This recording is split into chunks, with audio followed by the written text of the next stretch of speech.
할렐루야. 오늘도 주의 말씀과 은혜를 사모함으로 이전을 찾으신 여러분들을 주님의 이름으로 환영하고 축복합니다. 우리 앞뒤 옆분들 바라보시면서 오늘도 말씀 통해 선명한 주의 음성 듣기를 원합니다. 이렇게 인사하겠습니다.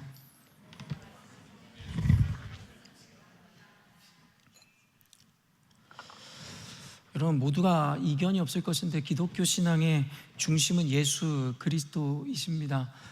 기독이라는 말 자체가 한자 음역으로서 그리스도를 뜻하는 바라고 제가 종종 여러분들에게 가르쳐 드렸는데요. 그렇기 때문에 우리 기독교를 우리는 그리스도교, 예수교라고 이야기해도 과언이 아니라고 이야기했으며, 그런 예수님을 믿는 우리들을 우리는 그리스도인이라고 이야기하죠. 그리스도인이라 이야기하면 그 우리 신앙의 중심인 예수 그리스도를 따르는 자들의 모임, 또 그런 이들을 우리는 교회 혹은 그리스도인이라고 이야기하는 겁니다. 이를 부정할 사람은 아무도 없겠죠. 만약에 이것을 부정하는 자라면 그는 기독교인이 아닐 뿐만 아니라 우리는 그런 자들을 이단 혹은 사입이라고 이야기할 수 있는 겁니다. 그렇기 때문에 우리가 모두 기독교인 혹은 교회라고 이야기한다면 이 사실에 대해서 부정할 자는 아무도 없어야만 합니다. 그렇기 때문에 우리는 이와 같은 개념 안에서 예수 그리스도를 중심으로 성경을 해석하고 이해해 왔습니다. 그런 의미에서 여러분, 구약 성경은 어떤 책입니까? 바로 예수 그리스도의 오심을 미리 예비하고 예언함과 동시에 새 언약으로 오시는 예수 그리스도의 당위와 명분, 그리고 그 가치를 드러내는 목적에 의해 쓰여진 것이 바로 구약 성경이라고 우리는 이해할 수 있습니다. 그리고 또한 신약 성경은 어떤 메시지를 담고 있겠습니까? 마침내 구약에서 예언되고 예고된 그 새 언약이신 예수께서 이 땅에 오심으로 말미암아 죄로 죽을 수밖에 없는 죄인인 저와 여러분들을 구원의 길로 인도하시고, 또한 우리를 묶고 있는 온갖 구속과 죄악으로부터 우리를 자유케 하셨다라는 것이죠. 그러면서 여기서 끝나는 것이 아니라 그런 예수님께서는 우리들에게 지상 대명령이라 하여 너희들은 가서 너희들이 누린 구원과 자유를 세상에 알지 못하여 죽어가고 있을 수많은 영혼들에게 가르치고 그것을 지키게 하라고 우리들에게 말씀하셨습니다. 즉 예수 그리스도를 전하고 하나님의 나라를 전파하라고 우리들에게 명령하셨다라는 것입니다. 이것이 그리고 바로 우리에게 주어진 사명이라고 이야기하는 것입니다. 그래서 교회를 우리는 사명 공동체라고 부르는 겁니다.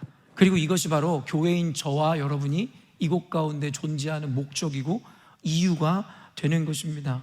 바로 예수 그리스도를 중심으로 구약과 성경을 우리가 구약 성경과 신약 성경을 이해하는 것이 그것입니다.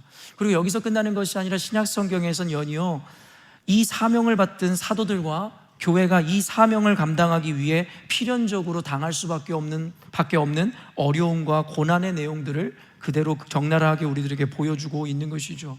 그러므로 우리는 예수님의 재림 때를 맞이할 때까지, 그리고 심판과 그 하나님의 나라가 도래할 때까지 하나님의 나라를 고대하고 기대하며 주님께서 우리에게 부탁하시고 맡기신 그 사명을 이루기 위해 정진하는 것, 그것을 목적하는 것, 그것을 교회라고 신약 성경은 분명하게 우리들에게 보여주고 있습니다.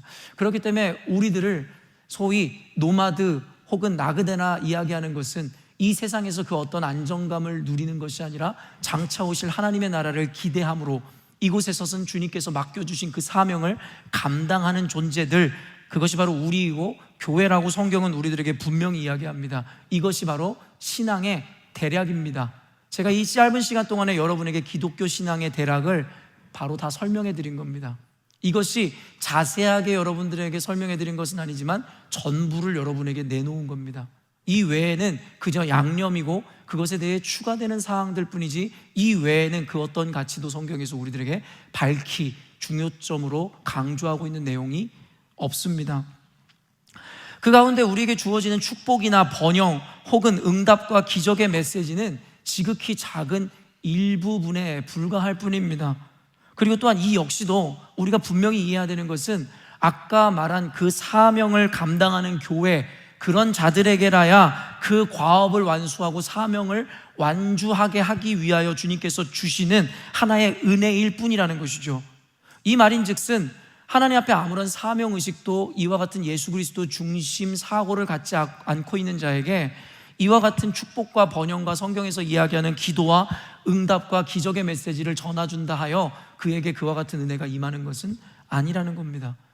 그렇기 때문에 우리가 그렇게 좋아하는 축복과 응답과 번영의 메시지도 결국엔 우리가 이 사명을 온전히 인식하고 이해하며 사명자의 삶을 살아가지 않는다면 우리에게는 아무런 관련이 없는 것들이라고 여러분들에게 이야기하고 있다라는 것입니다. 그러나 여러분, 오늘날의 교회를 제가 자주 비판하듯이 안타깝게도 전체 맥락이나 주요 포인트는 다 잘라먹고 그 안에 있는 부수적인 내용들과 의미들을 중심으로 신앙생활을 하는 교회들이 대부분인 것입니다. 그리고 많은 목회자들도 이와 같은 일부의 개념으로, 아니 혹은 거짓되고 왜곡된 개념으로 성도들을 속이고 성도들에게 그저 인기와 그들의 만족을 주는 메시지들만을 설파하고 있는 것이 오늘날의 교회들의 모습이다라는 생각을 해볼 수밖에 없는 것 같습니다. 지난 캠프 기간에 우리가 항상 함께 영상을 봐서 알겠지만 너무나 행복한 시간이었거든요. 여러 이유로 인해서 함께하지 못한 분들이 너무 아쉬울 뿐입니다.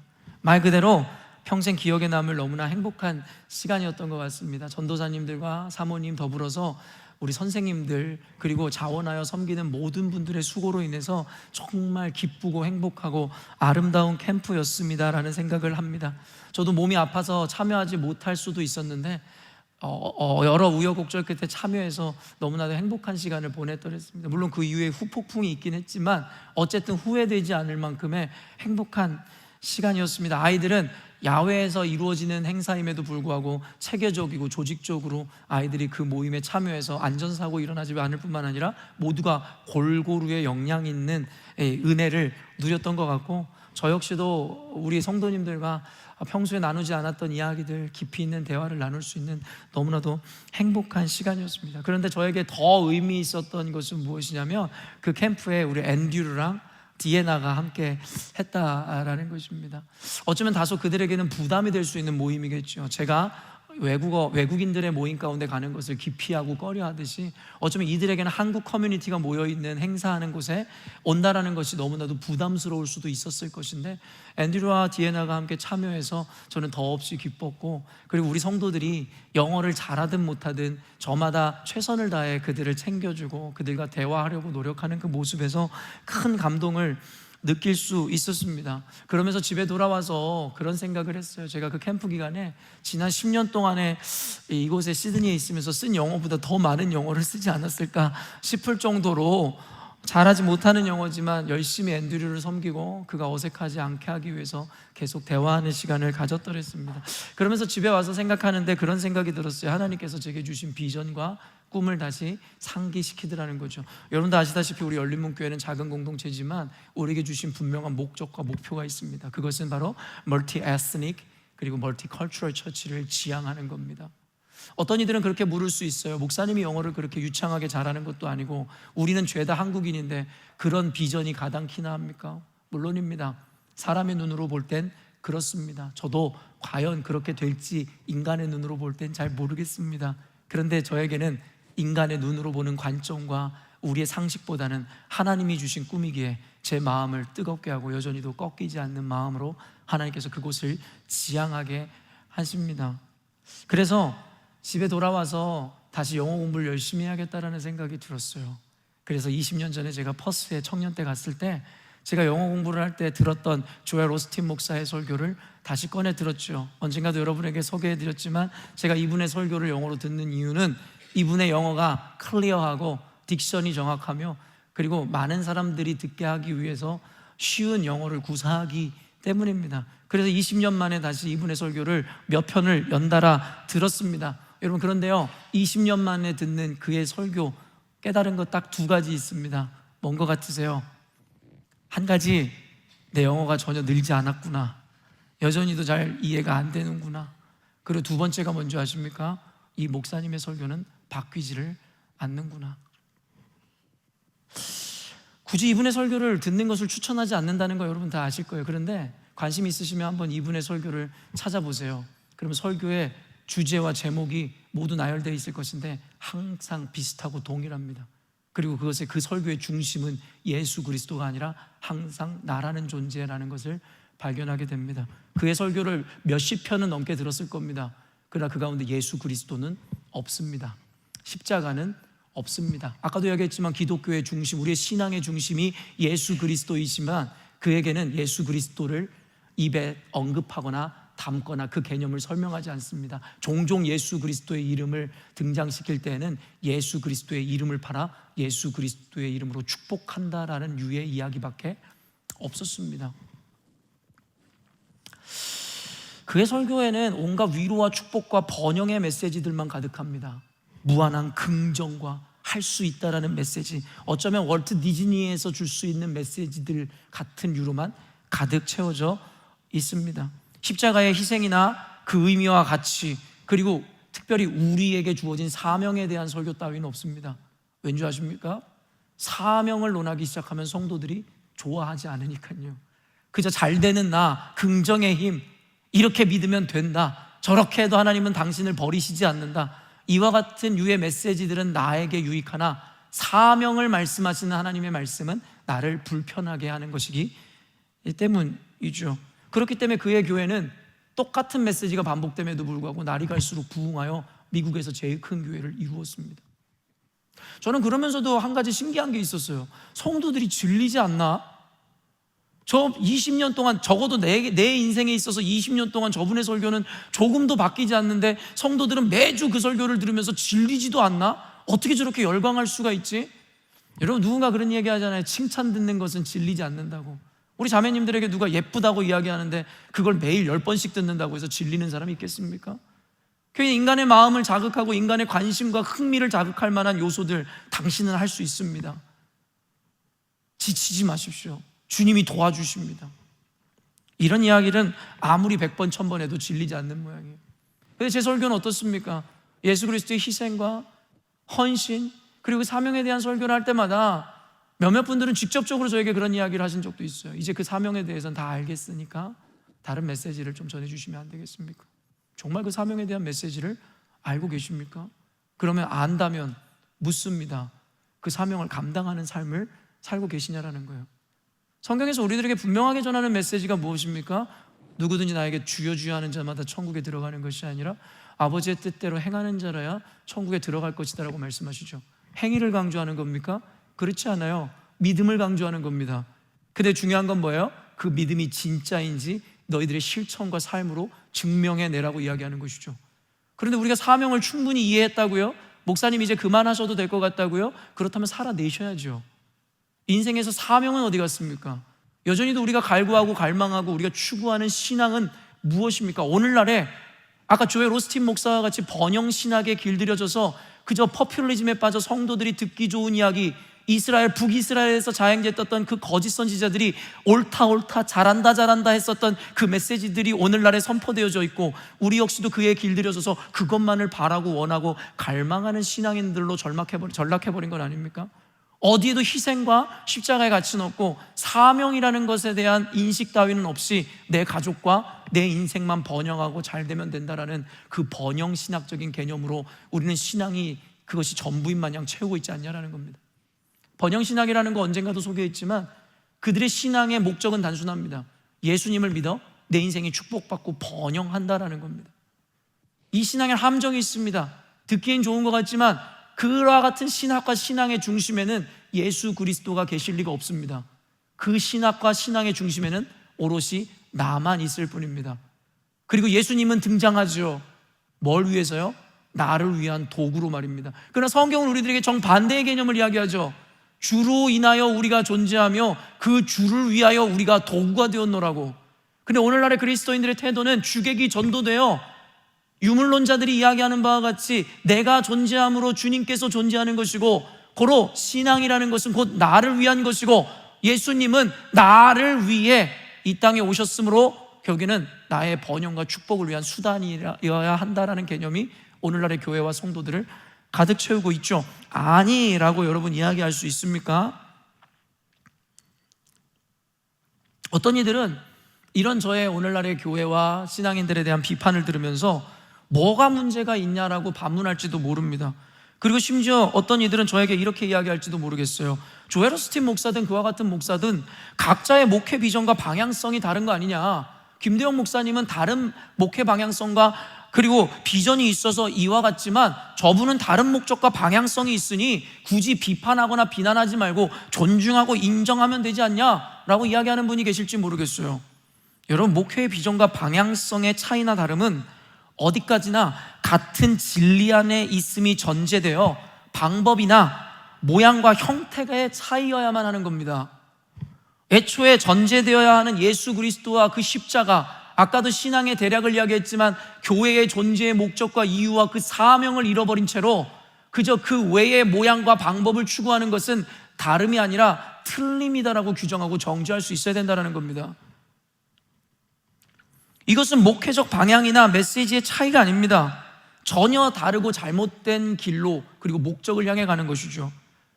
종종 여러분에게 이야기했지만 죄의 헬라어, 여러분 원어는 하마르티아라는 단어이고, 이 원어의 의미 뭐라고요? 화살이 손을 떠나 날아가는데 관역을 향해 가지 못하고 그 관역을 벗어낸 상태를 하마르티아라고 이야기합니다. 그리고 우리는 그것을 죄라고 번역하고 있는 겁니다. 무슨 의미인지 아시겠습니까?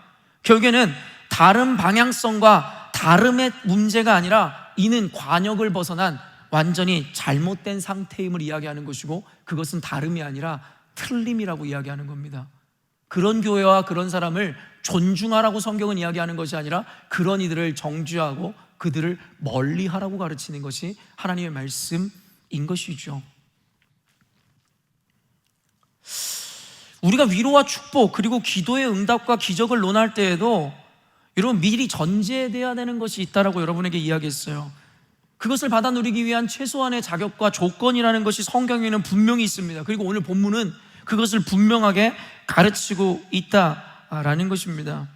오늘 말씀을 통해 여러분이 이 비밀을 배우고 깨달아 성경이 가르치는 진정한 축복과 번영, 그리고 기도의 응답과 축복을 모두 받아 누리시는 저와 여러분 되시기를 주님의 이름으로 축원합니다. 사실은요, 원래 제가 계획했었던 오늘 설교의 본문은 다음 주에 여러분에게 전해질 누가복음 10장이었습니다. 그래서 이 누가복음 10장을 정하고 설교를 준비하는 과정 가운데 설교를 하기 앞서 저는 전후 문맥을 보기 때문에 그 전 문맥인 9장 성경을 보았습니다. 그런데요, 그 9장 성경을 읽는 가운데 그 앞에 말씀에 더 많은 시간과 묵상을 제가 기울이는 것을 보게 되었습니다. 그런 의미에서 오늘 설교는 내가 계획하고 준비한 설교가 아닌 내 시선이 머무는 그 설교를 오늘 성도들과 나눠야겠다라는 생각을 하게 되었고, 그리고 내가 계획했던 설교는 그 다음 주에 여러분과 나눠야겠다라는 생각을 하였습니다. 그런 의미에서 오늘 설교는 다음 주 설교를 온전히 이해하기 위해, 혹은 그에 앞서 우리가 갖추어야 하는 자격이나 혹은 태도를 배우고 이해하는 시간이라고 생각하시면 좋을 것 같습니다. 다음 주 설교를 위한 빌드업의 과정, 혹은 오늘의 설교로 제한하고 국한한다면 내 계획보다도 크신 하나님께서 오늘 여러분에게 주시고자 하는 메시지를 전하기 위해 내 계획을 막으셨다라고 생각함으로 오늘 설교에 귀를 기울이셨으면 좋겠습니다. 다음 주 본문이 될 누가복음 10장 말씀은 이렇게 시작되는데요, 누가복음 10장 1절입니다. 그 후에 주께서 따로 70인을 세우사 친히 가시려는 각 동네와 각 지역으로 둘씩 앞서 보내시며, 여러분도 아시겠지만 예수님께서 70인의 전도대를 꾸려서 둘씩 짝을 지어 각 지역으로 보내는 장면을 우리가 잘 알고 있죠. 근데 그 내러티브의 시작에 그 후에라는 표현이 사용되었습니다. 그 후에라는 표현은 시간의 흐름과 더불어서 이전 단락의 전환을 자연스럽게 연결시켜주는 역할을 하는 표현입니다. 그 말인즉슨 이전 맥락을 이해하는 것이 그 본문을 이해하기에 앞서 굉장히 중요하다라는 것을 우리들에게 보여주고 있다라는 것이죠. 예수님께서 70인을 따로 세우셔서 보내시기 이전에 이들은 어떤 자들이어야 하는지를 오늘 본문에서 다루고 가르쳐주고 있다라는 것이죠. 오늘 본문의 소주제가 뭐냐면 개역성경에서 정한 주님을 따르랍니다. 단순히 주님께서 우리들에게 사명을 맡기고 전도대로 보내시기 이전에 우리들에게 먼저 가르쳐 주신 개념이 무엇이냐면 나를 따르라는 겁니다. 먼저 예수님의 팔로워들이 되어야 된다라는 이야기를 하고 있는 것인데요, 그런데 이 팔로워들이란 단순하게 예수님의 팔로워를 자청하거나 자처하는 자들이라는 것이 아니라는 것이고, 자신의 필요와 가치마저도 모두 내려놓고 주님을 따르는 완전한 헌신과 순종을 하는 자들을 이 팔로워라고 얘기하고 있음을 우리들에게 성경은 분명히 이야기합니다. 마태복음 16장 24절 말씀 읽어보겠습니다. 이에 예수께서 제자들에게 이르시되 누구든지 나를 따라오려거든 자기를 부인하고 자기 십자가를 지고 나를 따를 것이니라. 여러분, 우리는 오직 예수 외에는 구원이 없음에 대해서 알고 있고, 우리가 그리스도인이라 함은 예수 그리스도를 따르는 존재여야 된다는 것은 누구나 알고 있습니다. 그렇기 때문에 우리가 마태복음 16장 24절 말씀을 볼 때에도 결국엔 내가 예수님을 따르는 예수님의 제자입니다 라고 우리는 고백합니다. 그러나 이 성경에서도 분명하게 이야기하고 있는 것이 무엇이냐면, 나를 따르려거든 누구든지 자기를 부인하고 자기 십자가를 지고 나를 따를 것이다 라고 분명히 이야기합니다. 그러나 우리가 이와 같은 말씀을 볼 때에 우리는 우리가 좋아하는 것만 잘라서 이해하죠. 예수님을 따라야죠. 예수님을 따라야 구원을 얻으니까요. 그러나 예수님을 따르는 그 팔로워들이란 자기를 부인하고 자기 십자가를 지고 따라가는 존재라는 것에 대해서는 인식하려 하지 않는다는 거예요. 왜요? 따르는다라는 개념은 좋은데 십자가를 지는 것은 무거우니까요. 불편하니까요. 자기를 부인하고 내려놓는다는 것은 수치스럽고 자존심 상하니까요. 나는 예수님은 따르겠는데 무거운 것도 싫고 힘든 것도 싫고 수치스럽고 부끄러운 것은 더더욱 싫습니다. 그래서 성경에서 이야기하는 건 뭔지 아세요? 우리의 기호와 만족과는 관계없이 나를 따르려거든 여러분 누구든지 자기를 부인하고 자기 십자가를 지지 않으면 따를 수 없다라는 거예요. 아무리 도덕적이고 훌륭하고 사회적 지위가 있어 세상의 장관이라 할지라도 누구든지 나를 따라 예수 그리스도의 제자가 되고 구원을 얻기 위해서는 자기를 부인하고 십자가를 지지 않으면 나를 따를 수 없을 것이다 라고 분명하게 이야기하더라는 겁니다. 여러분, 이것은 단순히 사명자나 어떤 특수한 집단에게만 하시는 말씀이 아닙니다. 언젠가도 제가 신학교 교수가 저에게 물었던 질문을 인용해서 여러분에게 이야기했던 적이 있죠. 여러분에게 물었었습니다. 여러분, 사명자와 그리고 성도는 구분되는 개념이냐라고 여러분에게 질문했었죠. 여러분 기억하십니까? 여러분 스스로가 답해 보세요. 사명자와 성도는 구분되고 분리될 수 있는 개념입니까? 그러나 오늘날의 많은 사람들이 이렇게 생각합니다. 성도는 이제 신앙을 갖고 예수님을 믿어 구원을 이룬 집단이고 사명자는 그보다 성숙하여 이 다음에 이루어내야 되는 단계로 생각하죠. 착각입니다. 이거는 시간에 대한 개념이 아닙니다. 이건 동시적 개념입니다. 내가 성도가 되는 순간 사명자가 되는 것이고 사명자가 되었음이 곧 성도가 되었음을 의미하는 겁니다. 그럼 오늘날의 성도들은 비겁하게 구원은 누리고 싶고 하나님이 주신 혜택은 누리고 싶어 나는 성도일 뿐입니다. 그러나 사명은 저 사람에게 맡겨주십시오. 사명은 목사님이 하는 겁니다. 사명은 교회 리더들이 하는 거 아닙니까? 그러므로 나는 빼주십시오. 나는 성도가 되어 그냥 내 할도리 하면서 구원을 누리겠습니다. 그러나 성경에서는 이와 같은 개념을 시간의 흐름의 순서라든가 다름으로 이야기하는 것이 아니라 동시적이고 같은 개념이라고 이야기합니다. 예수를 믿기 이전에 우리는 모든 것을 부인하고 주를 따르는 존재가 되지 않으면 성도가 될 수 없으며 구원의 자녀가 될 수 없습니다라고 이야기하며, 예수를 믿는다고 이야기했으면 이제는 내 가족과 내 인생을 위해 사는 것이 아니라 예수 그리스도를 위하여 그의 사명을 받들어 사는 것, 그것이 바로 사명자이고 성도, 동시적 개념이고 교회라고 성경은 우리들에게 분명히 이야기하고 있기 때문입니다. 여러분의 취사 선택하지 마십시오. 기호에 따라 여러분의 마음에 맞춰서 취사 선택하려 하지 마십시오. 이것은 사람의 여러분 선택이나 사람의 기호의 문제가 아니라 성경에서 진리가 우리들에게 전하는 분명하고 확고한 불변의 가치이고 유일한 기준이기 때문입니다. 그런 의미에서 우리가 그처럼 목적하고 소망하는 구원과 복과 자유라는 이 개념도 바로 이와 같은 예수님의 팔로워들, 주님 앞에 이와 같은 삶을 내던지고 주님을 따르고 사명을 감당하는 자들에게라야 주어지는 은혜인 겁니다. 아까도 이야기했지만 여러분이 앞분이 축복을 운운하고 조엘 오스틴 목사와 같이 번영을 이야기하고 여러분 할 수 있다를 이야기해 보십시오. 그 메시지들을 인용해서 여러분에게 전달해봤자 여러분은 그렇게 되지 않을 겁니다. 그런 번영, 그런 축복은 없을 겁니다. 그런 인컬리지 없을 겁니다. 다만 자기가 속을 뿐인 것이겠죠. 왠지 아십니까? 이 모든 것은 바로 예수 그리스도의 십자가를 지고 그의 사명을 감당하고자 하는 자들에게 주시는 하나님의 은혜이고 축복인 것이지, 주님의 십자가와 사명과 무관한 자들에게 주어지는 만용이 아니기 때문입니다. 사랑하는 성도 여러분, 착각하지 마세요. 무늬만 그리스도인, 교회만 들락날락한다고 해서 주님의 구원, 주님의 축복, 번영, 주님의 인컬리지먼트 전혀 없습니다. 그저 자기 기만과 자기 속임에 빠져 있는 것이죠. 어떤 이들은 이런 메시지를 들으면서 저는 교회 온 지 얼마 안 됐는데 목사님 말씀이 너무 어렵고 수준이 높습니다. 물론입니다. 그런 분들은 하나님께서 그 과정을 분명히 만들어 주실 것입니다. 그러나 오늘 메시지를 듣는 제가 적어도 볼 때 여기 앉아 계시는 몇 안 되는 여러분들을 판단할 때에 여러분 스스로를 초신자라고 이야기할 수 있는 분이 여기 어디 있습니까? 여러분 초신자입니까? 몇 년 신앙생활 하셨습니까? 몇 년 교회 다니셨습니까? 여러분 모태신앙인들 아닙니까? 나름의 직분자들 아니십니까? 그런데 내가 신앙의 초보이기 때문에 이제 교회를 막 나온 사람이기 때문에 저는 이것을 받아들일 수 없습니다. 그렇게 이야기할 수 있는 자격을 갖춘 분이 여기 얼마나 된다라고 생각하십니까? 이 말씀 앞에 우리는 부끄러워야 합니다.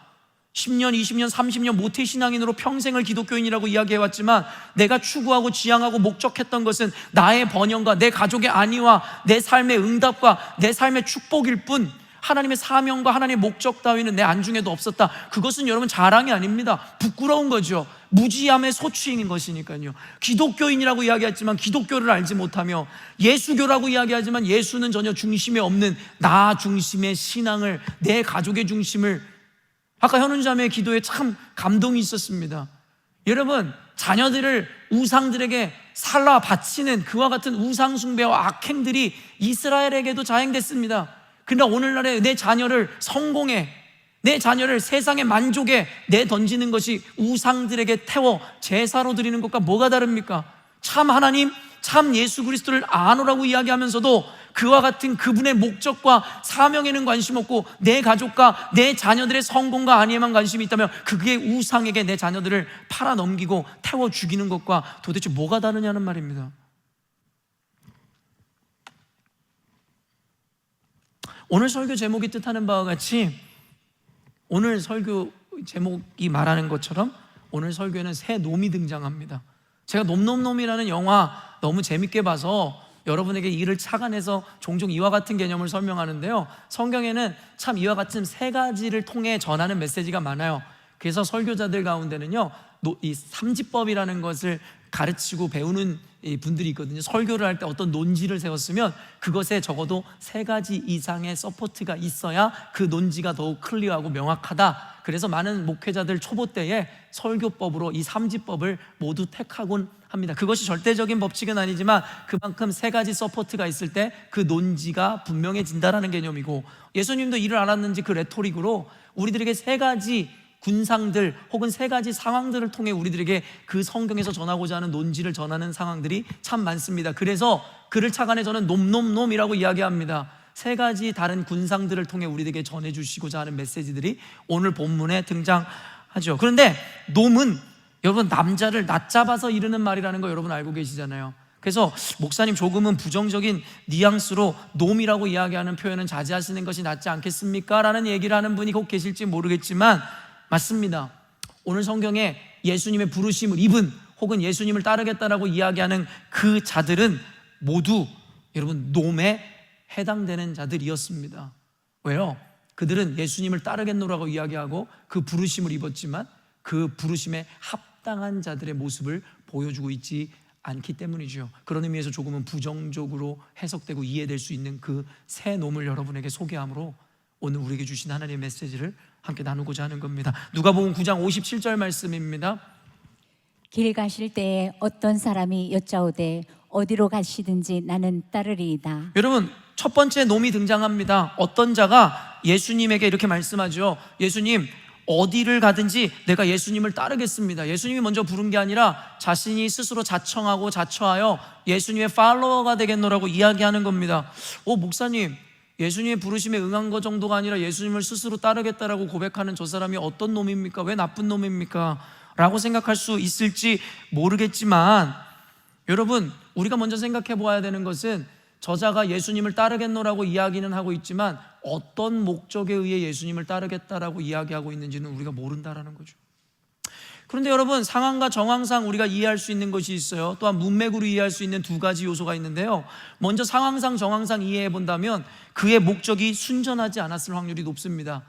왜냐하면 당시에 예수님과 함께 동고동락했던 제자들마저도 예수님을 따르고 제자가 된 목적이 예수님이 지향하는 그 목적을 위한 것이 아니었거든요.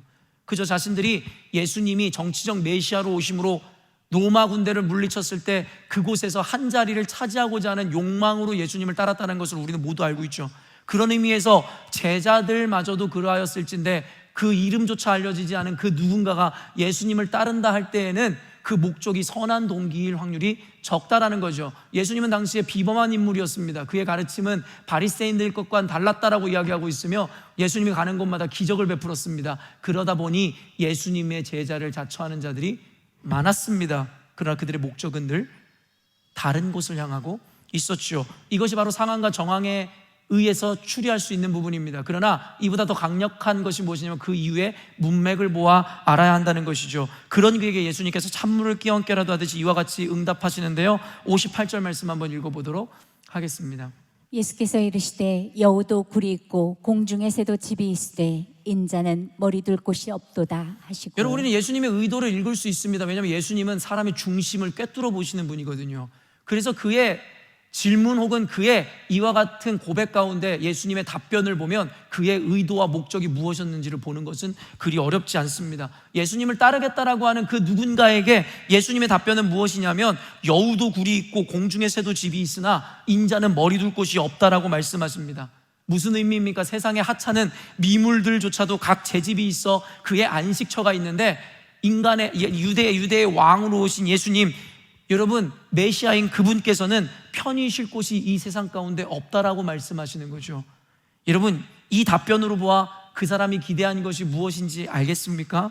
그 사람은 예수를 따르면 번영하고 번성하고 잘 될 줄 알았겠죠. 더 큰 집에서 더 좋은 차를 끌고 다니며 더 행복한 날들을 향유하며 살 수 있을 거다라고 착각했죠. 여느 제자들과 마찬가지로 말입니다. 그 중심을 꿰뚫어 보신 예수님께서는 나를 따르는 것은 좋으나 네가 바라는 그 목적을 이룰 수는 없을 거야. 왜냐하면 나는 이 땅에 미물들도 갖고 있는 안정감, 집을 가질 수 없는 자이거든. 즉, 그 어떤 안정감과 이익을 위해 예수님을 따를 수가 없다라는 것입니다.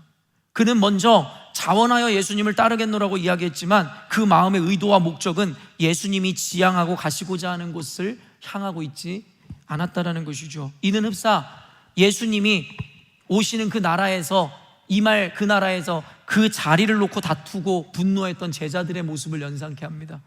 세베대의 아들 야고보와 요한, 그들의 모습을 보면 분노했던 제자들의 모습 기억하시죠? 예수님께서 그들에게 뭐라고 말씀하시는 줄 아세요?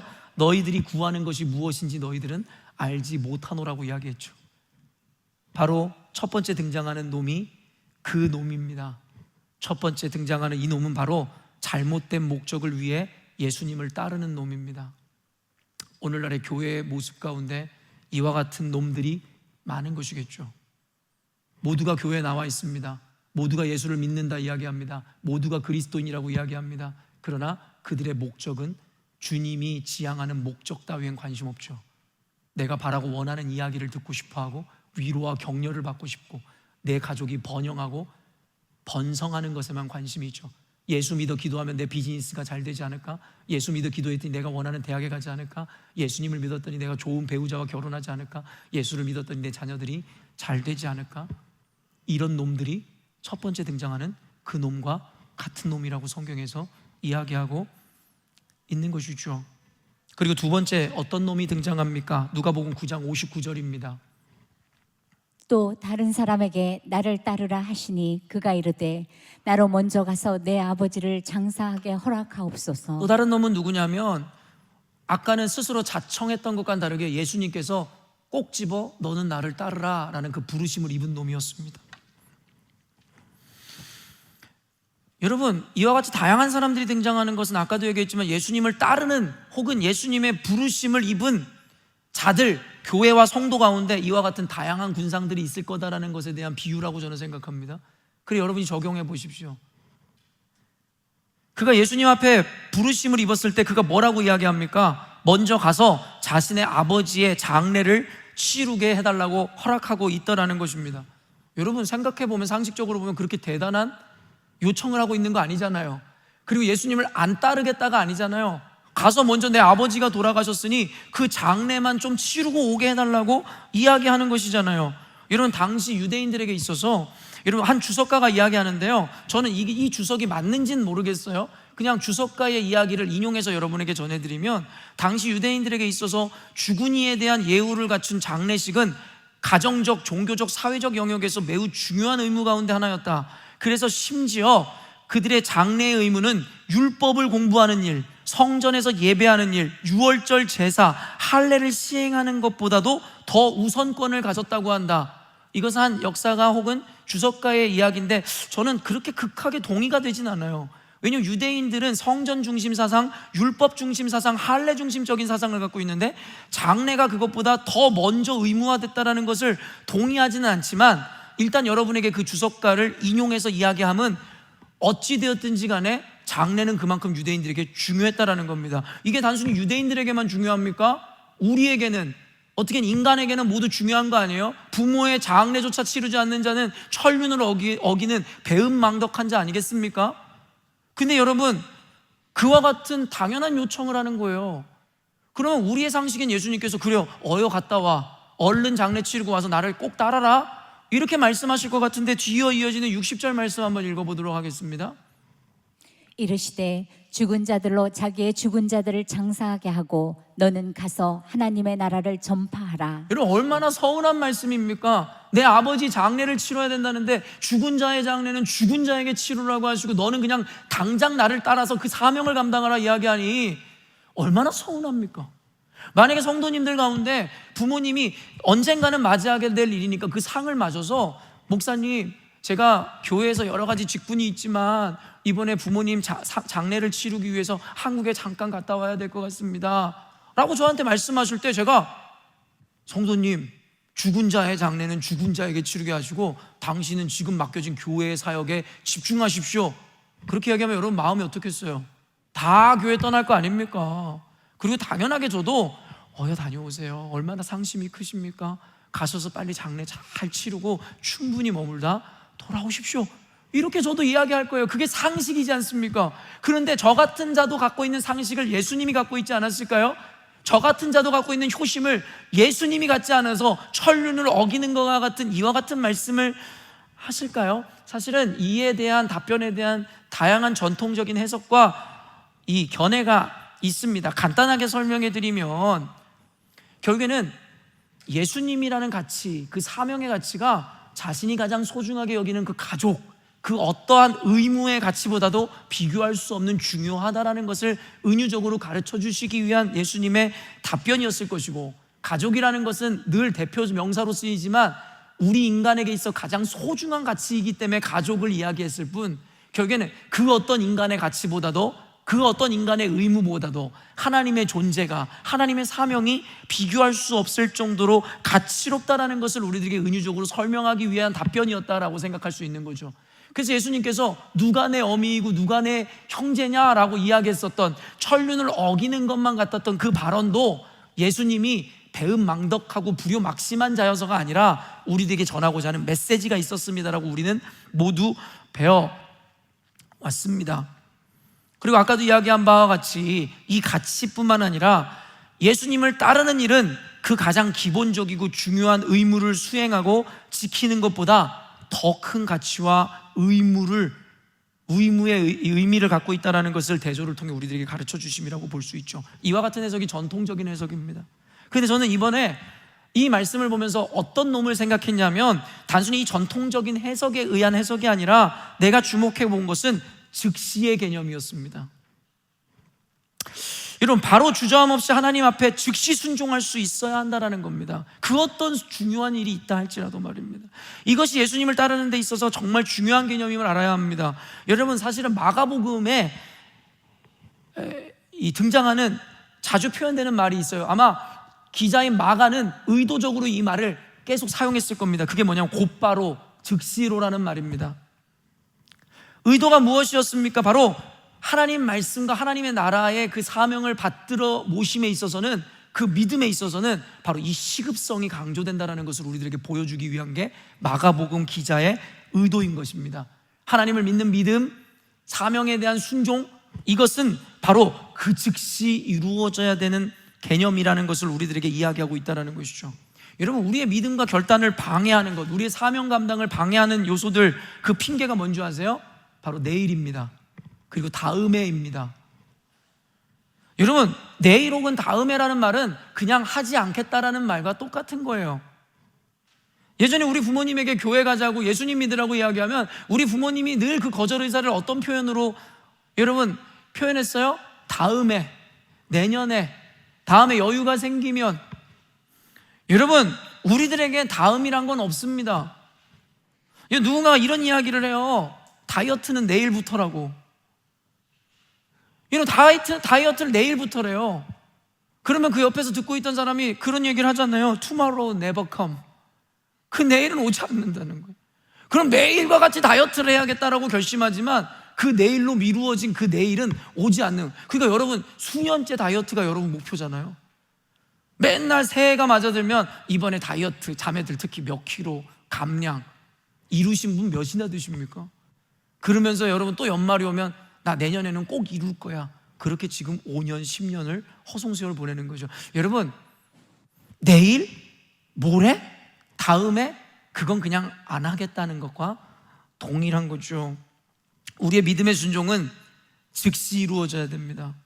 미루는 순간 우리는 미끄러지고 실패할 수밖에 없는 필연적 존재입니다. 여러분, 우리가 예수님을 따른다는 것은 뭐를 의미하냐면 성경에서 본성을 거슬렀다라고 의미합니다. 로마서 11장 24절 말씀 한번 읽어볼게요. 내가 원 돌 감람나무에서 찍힘을 받고 본성을 거슬러 좋은 감람나무에 접붙임을 받았으니. 여러분, 이게 무슨 말인지 언젠가 제가 해석해 드렸잖아요. 우리가 원래는 돌 감람나무, 원래는 원 감람나무인 돌 감람나무였다라고 이야기하는 거예요. 이 말은 은유적으로 죽을 수밖에 없는 죄인이 원래 우리의 모습이었다라는 거죠. 근데 예수 그리스도로 말미암아 우리가 가지치기를 당하여 여러분 참 감람나무에 붙임을 받아 올바른 열매를 맺을 수 있게 되었다가 이 로마서에서 이야기하는 은유라고 배웠죠. 여러분, 그래서 이 개념을 바로 adoption이라고 이야기하는 거예요. 양자라고 이야기하는 겁니다. 그래서 우리가 하나님의 자녀가 되었다고 이야기하는 거예요. 원래 우리의 신분은 죽을 수밖에 없는 죄인이었으나 예수 그리스도로 말미암아 올바른 참 감람나무에 접붙임을 받아 하나님의 자녀가 되었다라고 이야기하는 게 바로 양자, adoption이라고 이야기하는 게요. 그래서 우리를 하나님의 자녀라고 비로소 부를 수 있게 된 개념이 신학적 이 개념입니다. 근데 여기서 중요한 게 뭐예요? 본성을 거슬러. 여기서 여러분 본성이라는 게 뭐겠어요? 원래 우리 자체의 여러분 정체성을 의미하는 것이겠죠. 우리의 본래의 성분을 의미하는 거겠죠. 원래 뭔데요? 죽을 수밖에 없는 죄인, 돌 감람나무. 그런데 그 본성을 거슬러서 우리의 오리진을 거슬러서 결국 우리는 새로운 감람나무가 되었고 구원의 자녀가 되었다라는 것이죠. 이게 신분의 이동을 이루었다라고 이야기하는 것이고 그 가운데 본성, 우리의 원래 정체성을 벗어났다라고 이야기하는 거죠. 근데 또 다른 의미에서 본성은 뭡니까? 말 그대로 우리가 너무나도 자연스럽게 욕망하고 원할 수밖에 없는 우리의 욕구를 의미하는 게 바로 본성 아니겠습니까? 우리가 예수를 따른다는 것은요, 우리가 자연스럽게 당연하게 원하는 이 마음을 거절하고 결단할 때 예수님을 따를 수 있는 거예요. 좀 더 자자, 좀 더 눕자. 잠언서에서 이야기하는 이 게으름, 내일, 모레, 이것은 절대 예수님을 따를 수 없는 자들에게 나타나는 현상이라고 성경은 우리들에게 분명히 이야기하고 있습니다. 왜일까요? 오늘 하나님께서 은혜를 주시고 성령께서 임하셔서 여러분이 오늘 결단하고자 하는 마음이 있었어요. 근데 당장 결단은 못 하겠는 거야. 주님, 내일 할게요. 여러분, 그러면 그 내일까지 이어지는 과정 가운데 우리는 본성의 유혹을 받게 되어 있습니다. 필연적으로 인생은 본성을 따라갈 수밖에 없어요. 왠지 아세요? 본성의 이 강력함이 그리스도를 따르고자 하는 의지보다 훨씬 강하기 때문이에요. 왜요? 그게 우리의 본성이잖아요. 우리의 네이처잖아요. 그렇기 때문에 여러분, 예수 믿는 사람들은 늘 그리스도 앞에 붙어 있지 않으면 안 되는 거예요. 말씀 보고 기도하고 늘 성령 충만하지 않으면 우리는 예수님을 따라갈 수가 없는 존재예요. 여러분, 누가 이런 이야기 하잖아요. 성도들 한 3주 교회 안 나오면 불신자 되고 장로들 한 3개월 교회 안 나오면 불신자 되며 목사 6개월 교회 나오지 않으면 불신자 된다고. 여러분, 그들의 믿음을 무시하는 이야기예요? 아니요, 인간의 존재를 이해하고 있는 발언이에요. 목사라고 대단합니까? 제가 하나님 떠나면 별것인 인생이라고 생각하세요? 아무것도 아닙니다.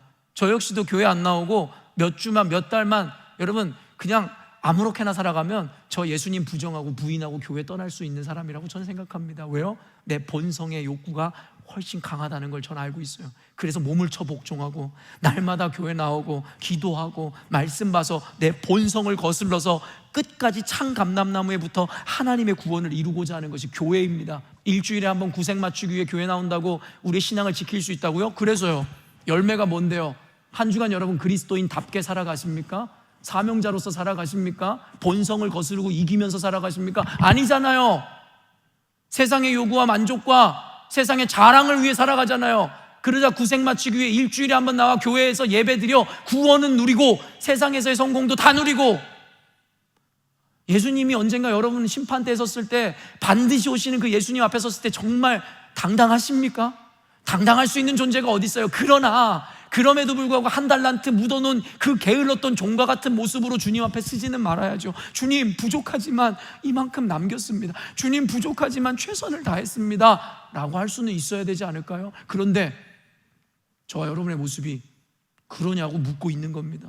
우리는 이놈들과 다른 사람들이냐고 묻고 있는 겁니다. 항상 차에 필 미루는 거죠. 두 번째 등장한 놈이 이 놈입니다. 예수님을 따르라는데 차일피일 미루는 놈. 우리 가운데 있지 않아요? 여러분 그렇지 않아요? 그리고 이제 마지막 군상, 마지막 놈을 등장시킵니다. 누가복음 9장 61절 말씀입니다. 또 다른 사람이 이르되 주여 내가 주를 따르겠나이다마는 나로 먼저 내 가족을 작별하게 허락하옵소서. 비슷한 것 같지만 전혀 다른 문맥의 맥락의 내용입니다. 마지막으로 등장하는 놈은 제가 미리 가르쳐드리면 예수님을 따르라는데 조건을 다는 놈입니다. 예수님께서 그를 부르시는 거예요. 그가 예수님을 따르겠다는 거예요. 안 따르겠다는 게 아니라니까요. 여러분과 같이 교회도 다니고 신앙생활도 하겠다라는 거예요. 안 하겠다는 게 아니에요. 그런데 그 사람들에게 주님께서 동일하게 말씀하시는 거예요. 예수님, 제가 예수님을 따르기는 따르겠는데 나로 말미암아 내 가족과 먼저 작별하게 하소서. 이것도 상식적으로 보면 뭐 그렇게 대단한 요청입니까? 가가지고 아빠 나 이제 예수님 따를 거야, 안녕. 여보 나 예수님 따라야 되니까 잠깐 못 볼 거야.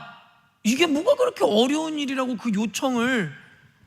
그런데 여러분, 여기에서 이야기하는 가족과의 작별은 단순히 빠이빠이 하겠다라는 의미가 아니에요. 이걸 어떻게 이해할 수 있을까요? 바로 그 다음 문맥을 보면 아는 거죠. 62절 말씀 읽습니다.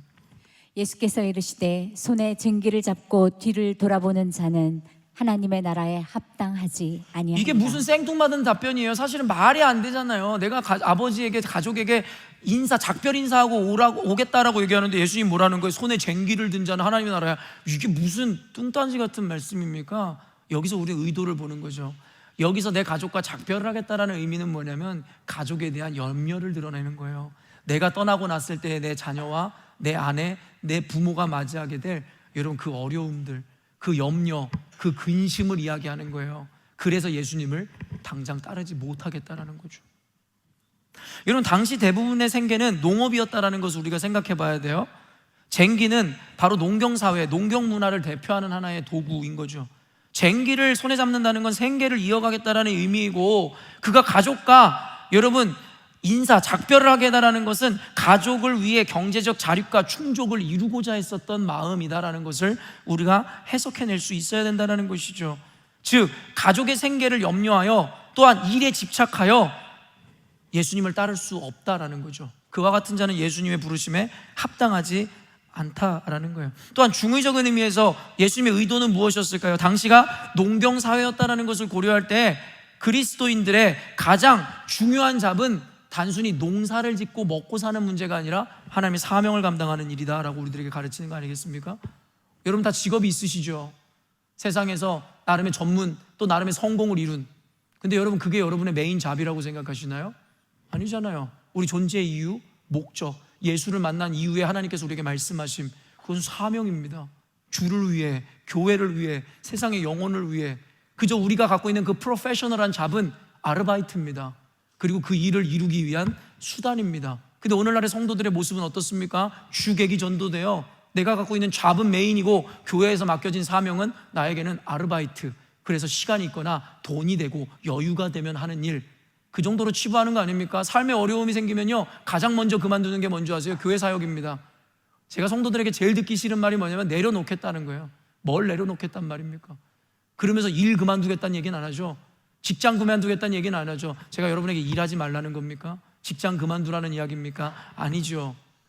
자신들의 믿음 따로, 삶 따로, 행동 따로, 실천 따로로인 여러분들의 모습을 지적하는 겁니다. 진짜 예수님이 중요합니까? 진짜 교회 사명이 여러분들에게 주요 목적이라고 생각하십니까? 왜 근데 삶에 나타나는 형태는 교회 사역은 뒷전이고 교회는 늘 여러분 차후에 일어나는 일이고 내게 우선되어지는 것은 왜 항상 내 가족이고 내 일이고 내 직장이고 내 돈이고 성공이고 명예냐라고 여러분에게 묻고 있는 겁니다. 여러분 예수님이 전부라면서요.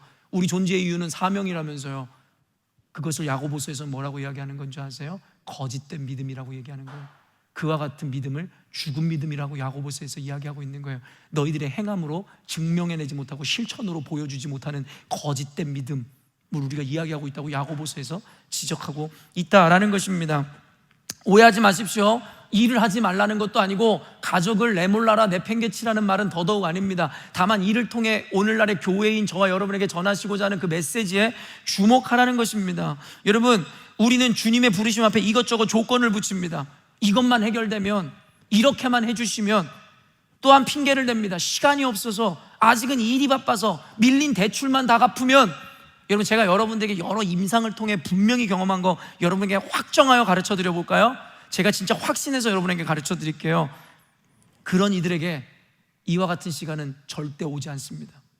그런 이들에게 이와 같은 재정적 여유는 절대 오지 않습니다. 그들은 이런저런 조건을 달며 예수님을 따르지 않을 명분과 이유를 찾아다닐 뿐 결국엔 그와 같은 그들의 욕구는 충족될 리도 없고 충족되지도 않을 겁니다. 영원히 그들은 돈이 없을 거예요. 영원히 그들은 시간이 없을 거예요. 영원히 그들은 삶에 허덕일 수밖에 없을 겁니다. 여러분, 우리 그리스도인들의 바른 태도는 뭔지 아십니까? 늘 이야기하지만 이런 것 저런 것이 없어서 못하는 것이 아니라 우리가 주님의 부르심 앞에 주님을 따르기로 순종하고 주님 앞으로 나아갈 때에 이와 같은 부족함을 하나님께서 분명히 반드시 채워주신다. 믿으십니까? 이게 믿음입니다. 이런 자들이 예수님을 따르는 겁니다. 이런 자들이 구원을 누리는 겁니다. 예수님이 부르실 때에 나는 이것이 없어서요, 이것도 못해서요, 나는 영어를 못해서요, 나는 성품이 약해서요. 그게 무슨 비겁한 변명입니까? 언어를 만드신 것이 누구시며 우리에게 말을 허락하시는 분이 누구시기에? 여러분, 우리는 왜 이렇게 비겁합니까? 돈을 허락하신 분이 누구신데요? 여러분, 너무나 상식적인 개념이잖아요. 이제 설교를 마무리할 건데요, 제가 여러분에게 설교를 진행했고 논리를 전했는데요, 여기서 여러분 이견이 있을 게 뭐가 있습니까? 여러분이 틀렸다라고 이야기할 수 있는 것 단 한 점이라도 있었습니까? 단언컨대 없습니다. 있을 수가 없습니다. 왠지 아세요? 하나님의 말씀이기 때문입니다. 저 한 사람의 충고나 조언이 아니라 하나님의 말씀이고 예수님이 그대로 말씀하셨기 때문입니다. 근데 문제는 뭔지 아세요? 그 괴리가 뭔지 아세요? 옳고 맞은 건 알겠는데 이견은 없는데 나는 그렇게 살 수가 없다 아닙니까? 그게 우리 신앙이 어려운 거 아닙니까? 예수 믿는 길이 그래서 어려운 거 아닙니까? 정죄받으라고 이 이야기를 하는 게 아닙니다. 바른 지향성을 가지고 여러분 나아가시라는 겁니다. 왜냐하면 주님은 기회를 주시고 기다려 주실 거니까요. 그런데 바른 지향성과 목적을 갖지 못하면 우리가 아무리 시간을 보내도 우리는 그 옳은 곳을 향할 수가 없어서요. 전 여러분을 정죄하는 게 아닙니다. 저 역시도 그런 삶을 살고 있지 못합니다. 그리고 그럴 수 없을지도 모릅니다. 그럼에도 불구하고 끊임없이 그 바른 목적을 향해 오늘도 정진하고 달려갑니다. 그래서 정죄받으시라는 게 아니라 온전한 목적으로 재설정하시라는 겁니다. 여러분, 대놓고 우상을 섬기고 계시다면, 대놓고 주님 앞에 이것저것 조건을 따지고 계시다면, 대놓고 주님 앞에 차일피일 미루고 계신다면, 주님 앞에 대놓고 다른 목적으로 예수님을 섬기고 계시다면 그게 저주요, 그게 버림을 받았다는 증거이기에 적어도 저와 여러분, 우리 열린문교회는 그렇게 되지 않기를 바라는 마음으로 여러분에게 바른 것, 옳은 것, 온전한 목적을 가르쳐 드리는 겁니다. 정죄받지 마십시오. 여러분을 비난할 자 아무도 없습니다. 저 역시도 마찬가지니까요. 다만 옳은 것을 옳은 것으로 인정하고 옳은 것을 향해 가며 우리의 본성을 거스르고 우리의 그른 것을 내버리기 시작하십시다. 그게 성화입니다. 그렇게 조금씩 변화되어 나중에 글로리피케이션, 영화에 다다르게 되는 겁니다. 이 과정이 없이 영화에 다다르는 사람은 없습니다. 결론을 맺겠습니다. 놈놈놈. 영화 제목을 자간해서 여러분이 제목을 지었지만 오늘 성경에 드러나는 그 세 가지 군상, 그 놈들은 어떤 놈들이었냐면 잘못된 목적을 위해 예수님을 따르는 놈, 예수님을 따르라는데 차일피일 미루는 놈, 그리고 마지막은 주님을 따르기 위해 이것저것 조건 따지는 놈. 그 세 가지 놈들에 대해서 여러분들에게 이야기했습니다. 다소 거친 표현을 사용했지만 저는 여러분들이 이와 같은 놈들이 아니라 거룩한 분들이 되기를 원하는 마음으로 이와 같은 완곡한 표현을 사용해 봤습니다. 여러분, 말씀에 있는 대로 여러분 믿음으로 순종하십시오. 그래서 여러분은 이와 같은 놈들이 되는 것이 아니라 거룩한 분들이 되어 하나님 앞에 쓰임받아 하나님께는 영광이요 저와 여러분의 인생 가운데 하나님께서 보증하시고 약속하신 모든 축복과 번영과 기적과 응답과 그 은혜를 받아 누리시는 저와 여러분 되시기를 주님의 이름으로 축원합니다. 사랑하는 열린문교회 성도 여러분, 오늘 이 말씀 비추어서 여러분의 신앙의 태도를 점검하십시오. 사명 앞에서의 여러분의 마음가짐을 점검하십시오. 하나님께서 가장 옳고 선한 것을 여러분에게 가르쳐 주시리라 확신합니다. 기도하겠습니다.